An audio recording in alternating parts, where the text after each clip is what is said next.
जनसंख्या। क्या टॉपिक है? जनसंख्या, जिसको इन इंग्लिश में हम लोग कहते हैं पॉपुलेशन। क्या कहते हैं? पॉपुलेशन। तो जनसंख्या होता क्या है? तो जनसंख्या होता है किसी क्षेत्र में, किसी स्थान पर, नहीं, धरातल के किसी हिस्से पर रहने वाले लोगों की संख्या को जनसंख्या कहते हैं।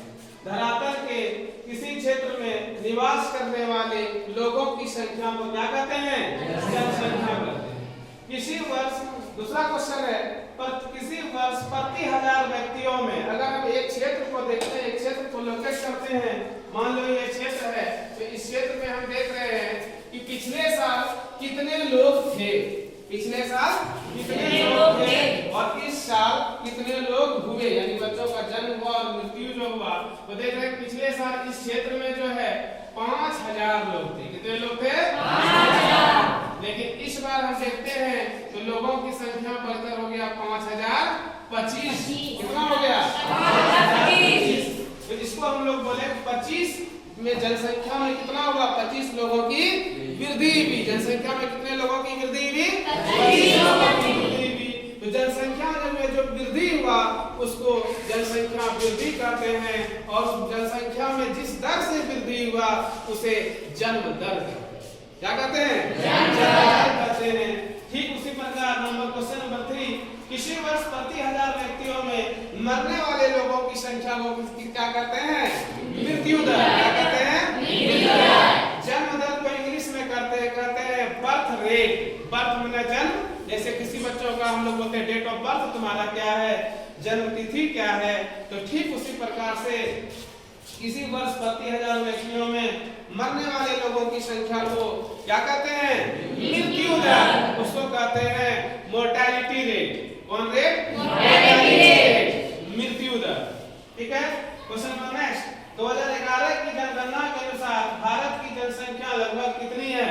तो भारत की जनसंख्या 2011 के अनुसार, यानी आज से 12 साल पहले, आज से कितने साल पहले? 12 साल पहले जो है एक जनगणना हुई थी, और हर वर्ष जो है हर प्रति 10 साल पर जनगणना होते रहती है। ठीक है। और ये जनगणना जो शुरू हुआ 1872 में लॉर्ड मेयो के कार्यकाल में। किसके कार्यकाल में? लॉर्ड मेयो के कार्यकाल में। जब भारत उपनिवेश था, जब भारत गुलाम था, तो सबसे पहले एक अंग्रेज अधिकारी लॉर्ड मेयो ने जनगणना शुरू किया था। वो जनगणना 1872 में हुआ। भारत में सबसे पहले जनगणना कब हुई? 1872 में लोगों की संख्या को गिनती किया गया या फिर भारत की जनसंख्या है क्या। लेकिन नियमित रूप से लगातार, नियमित माने लगातार, हर 10 वर्ष पर जो जनगणना की शुरुआत हुई वो हुई 1881 में। कब हुई? 1881 में। ठीक है। लॉर्ड रिपन के कार्यकाल में। किसके कार्यकाल में? लॉर्ड रिपन के कार्यकाल में नियमित जनगणना की शुरुआत हुई। तो 1881, 1891, 1901, 1911, 1921, 1931, 41, 51। ठीक है। देश की आजादी का जो पहला जनगणना 1951 है ना, फिर 61, 71, 81, 91, 2001, और पिछला जो हुआ था 2011। 2011 में जनगणना हुआ। उसके बाद होना चाहिए था कब? 2021 में। 2021 में इसलिए नहीं हो पाया बच्चों क्योंकि उस समय क्या था? कोरोना था, कोविड का काल था, महामारी का काल था, इसलिए उस समय जनगणना कराना संभव नहीं था। इसलिए जो है, ठीक है, अब अलग अलग राज्यों में जनगणना शुरू हो चुकी है और हमारे झारखंड में भी कुछ समय में शुरू होने वाली है। तो अगला क्वेश्चन पर आते हैं। तो 2011 की जनगणना के अनुसार क्वेश्चन नंबर 4, भारत की जनसंख्या कितनी है या कितनी थी? तो 1 अरब 21 करोड़ सिर्फ भारत में। लेकिन अगर पूछा जाए क्वेश्चन आपसे कि पूरी दुनिया की जनसंख्या कितनी थी, तो लगभग 7 करोड़, 7 अरब। कितनी थी? 7 अरब। ठीक है।